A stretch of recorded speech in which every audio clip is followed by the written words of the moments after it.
Hello and welcome to the briefing room on location this week in downtown Traverse City. I'm Bill Froehlich from WTCM Radio News, and it's our weekly roundup of some of the stories that are making headlines this week. And Pat Sullivan from the Northern Express joins me. Pat, how are you? Great. How are you? Good. Doing well. Good to see you. Thanks for coming in. We are, as I said, on location in downtown Traverse City. We are at the hot set for the Traverse City Film Festival. You may see some other programs here on Up North TV. Interviews with filmmakers and such with the same set. So with our thanks to Up North Media for helping us out here and bringing us down on location today. Obviously, the film festival, Pat, is big news this week, and we want to talk about what you've done for the Northern Express as it relates to the film festival. Yeah, I did a big film festival project this year because it was the 10th year. We thought, let's do something big, and so I set out to do an oral history of how the film festival began. Nice. And yeah, I started a few months ago. It was I've been a journalist for a long time, and I've never put so much work into one story. Really? Yeah. So tell me what goes into it. What have you been up to over the past couple months on this one story? And is it just a day here and there, chipping away at it? Or? It was a focus of each week. I mean, I was still doing other stories as I was doing this story, but I had to stay on top of it. And I talked to 18 or so people. Wow. And the interviews lasted anywhere from 45 minutes to 2 hours. And then I had to, because it's an oral history, I had to use exact quotes from people who I talked to. So each interview was recorded, and then I had to transcribe it, and then I had to go through it and find what I could use and then put it all together. So it was a lot of work. That is a lot of work. So you've got 18 to 36 hours worth of interviews, much less recording them and transcribing them. And as you said, there's a lot that goes into all that. Yeah, there was a lot that went into it. But it was awesome to go through the process because, I mean, when I started out, at first I was thinking this might not work very well because you never know, when you sit down with somebody, are they going to be relaxed and candid and tell you stories, or is it going to be, are they going to be self-conscious and cautious and, want to kind of sound like a press release? And because it could go either way, and it went really well. People were really generous and with their time, and the people that I sat down with, just once we got going, they started talking and they started telling me stories, stuff that they remembered that happened, and that's what I've gotten a lot of great response from the piece, and I think that's why. It's because you're getting in the voice of the people who were there, the story of how the whole thing came together. Yeah, obviously great timing with the film festival underway. 18 people. Can you give us an idea of some of those folks you talked to, and are there some people that didn't make the cutting room floor, as we say in video? Just film? about. Well, I mean, everybody who I tried to talk to talked to me. Getting Michael Moore to do an interview turned out to be challenging because he's so busy, and to fit into his schedule, that was probably the toughest thing to do. But everybody talked to me. It was I talked to the people who put the thing together. That was Michael Moore, Doug Stanton, John Robert Williams. I talked to Deb Blake. I talked to some of the key volunteers who were there through the years.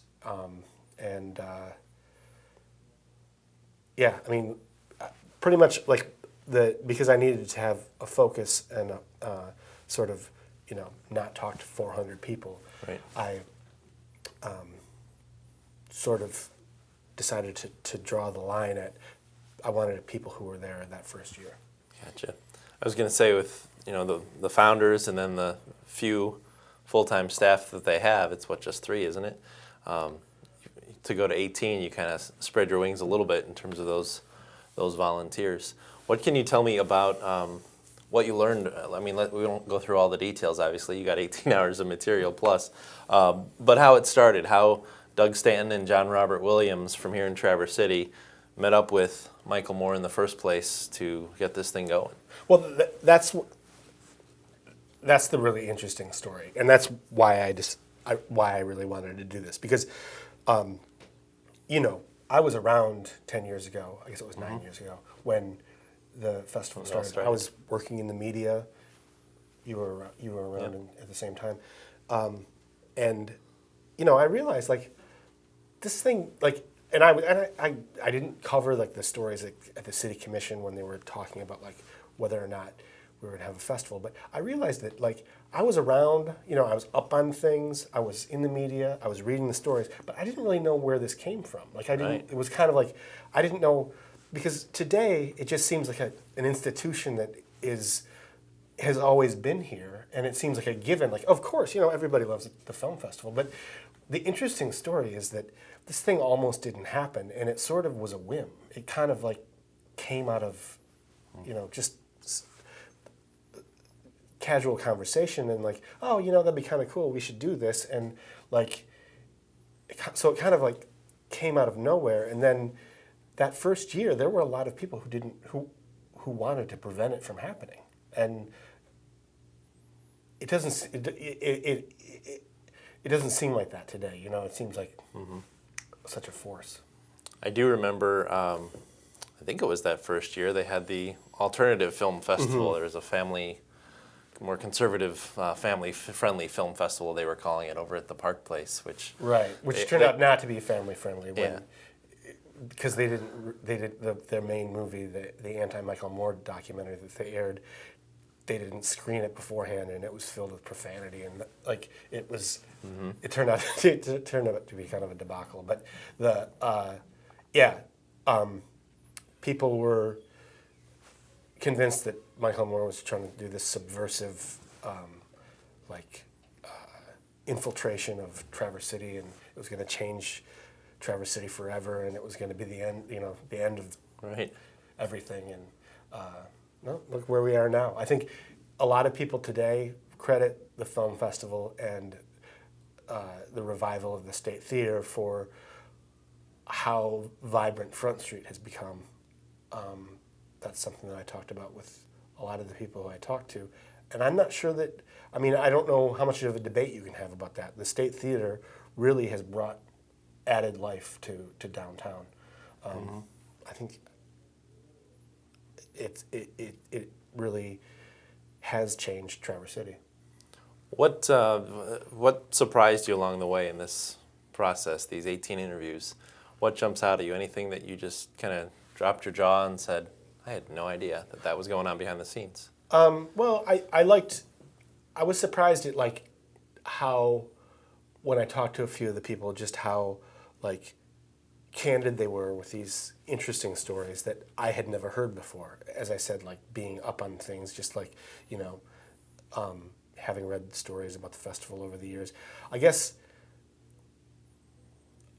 what surprised me was just like how the sense I got in talking to Michael Moore and talking to some of the other people who were there, John Robert Williams, at the very beginning. What surprised me was just how close it came to not happening. Like that, this could have been, had the timing not worked out right, had the city commission vote gone another way, had things not aligned, maybe it wouldn't have happened that year, and then maybe they would have found something else to think about next year. Right, yeah. Maybe Michael Moore would have gone on to another film project, and the others would have gotten involved in other things, and that it just worked.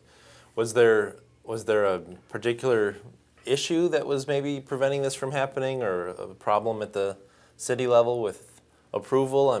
What made them think, this might not happen? Doug Stanton told me that when they went to those early city commission meetings, they had to explain to the city commission what a film festival was.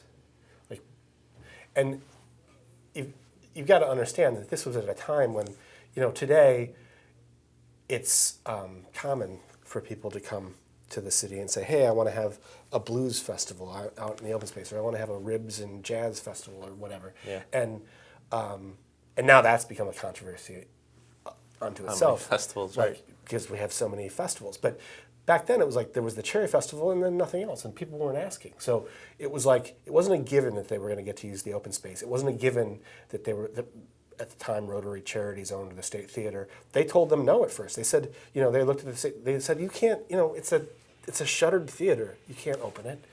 Like, that was their first reaction. The Opera House hadn't been renovated yet. So, somebody had to give them permission to use the Opera House. All these things had to come together. And now we've got, 10 different venues for movies, 130 some crazy. films. The Bijou, the State Theater is Bijou. like this, What do you credit, or what do any of them credit with the success of the festival and keeping it going for 10 years now? I think a lot of people credit like the force of Michael Moore, how I had a lot of people tell me like he gets his mindset on something and he just becomes determined to see it happen, and he's a force of nature. And then the other side of that is the passion and the willingness of the volunteers of the people, the people in Traverse City who wanted it to happen and who worked for it to happen. Like, that's the other big part of it. It's one of those things, again, they've only got a few paid staff, and then they've got their founders and whatever that kind of got behind this initially, but really it is a volunteer-driven force in some ways, like the Cherry Festival, where it's not going to happen if all of a sudden all the volunteers decided to pack up and go home. I mean, you've got hundreds of people working to show 130 movies. Yeah, you walk down Front Street at 8 in the morning and you see like people are already lining up for movies, and you see the volunteer, like all these places they need a bunch of people there to run them and to make sure that. I guess I want to ask too if there are or have been stumbling blocks along the way, controversy along the way, how any of those things were overcome in keeping this thing going year after year. When I did the interviews, I wanted to focus on the first year. I wound up doing a second part, which it was a two-part story, and the second part is about stuff in later years. Yeah. I didn't focus on that, but it was just like I wound up talking to people about they told me their funny stories from over the years, and I heard a lot of really funny stories. And the other thing, like after that first year, the other big part of it was, and it was again another thing that was never a certain thing, but how the film festival took over the State Theater and reopened it as a theater.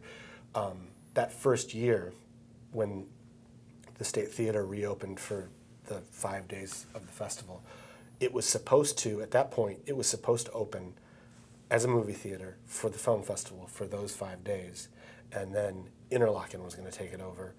It wasn't going to be a movie theater anymore. It was going to be a performing arts center. And Really? So right after that, that first year, all of the people who were involved in the film festival, first of all, they said, let's do a second year. This was great. And the second thing, they were like, we've got to save the State Theater. We've got to make sure that it's a movie theater. And that was another fight. That was like another that was a 2-year process to Convince the powers that be. Mm-hmm. Yeah, goodness. So I'm curious just more about about your thought process, your writing process. Folks can obviously pick up the paper, go online to northernexpress.com, right, to read all about it. But condensing those 30 hours of interviews down into a special feature section of Northern Express. What goes into that? Hours, editing, you're lobbying for more column inches and page space? Yeah, I had to lobby for more pages than I've ever had before. And that was fine. Like,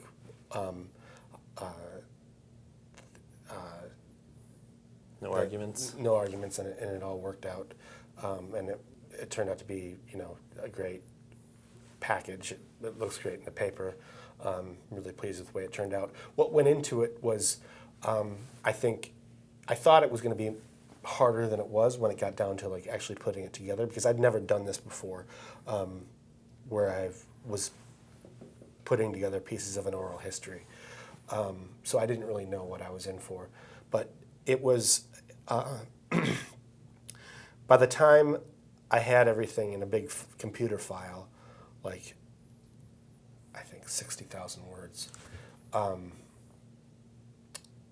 I'd spent enough time with this in my head that I kind of had the narrative already in my mind of how, like, and how it was going to be structured. So I just had to go through it and cut and paste things into another file, and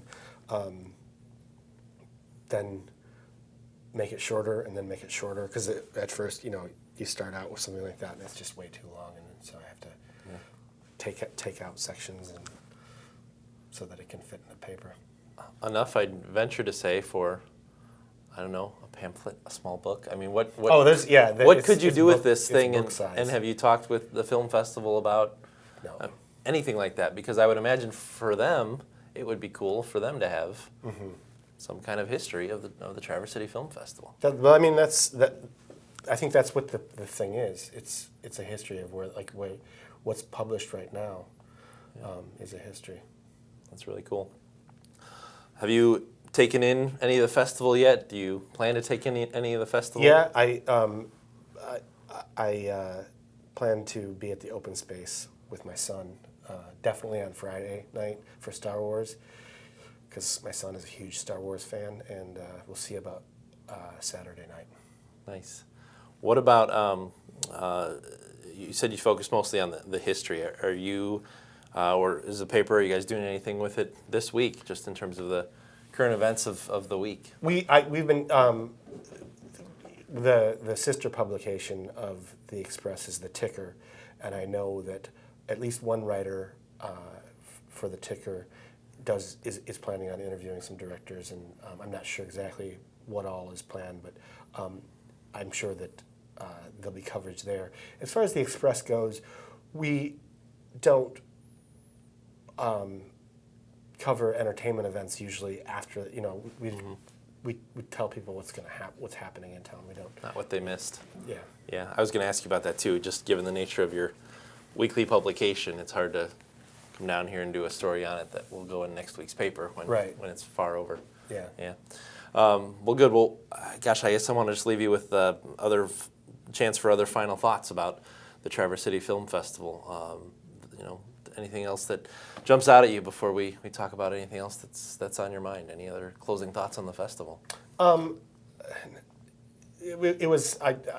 I'm really proud of the story that I did, and you know, I love the film festival. I think it's great for Traverse City, and I like how Traverse City feels while it's happening. Like it seems like something special is going on, and you know, that's why I wanted to do something like that. That's great. Pat Sullivan with Northern Express sitting with us today. Pat, any other focus now for this week or for next week? Do you know what you're working on already? And you said you kind of been doing multiple things at once, obviously, but you had time to focus on other stories in the news. Yeah, no, I've been doing stories throughout, and I have some features that I'm working on for next week, and you know, I have a story every week, so I'm working on those all the time. Nice. Well, I want to thank you for coming in and sitting down with us on the On Location special event here at the briefing room. I appreciate your time and your stories. Thank you for having me here. Pat Sullivan, Northern Express, and I'm Bill Froehlich from WTCM Radio. Thanks for joining us on this special edition of the Briefing Room On Location. We'll see you again next time on the Briefing Room.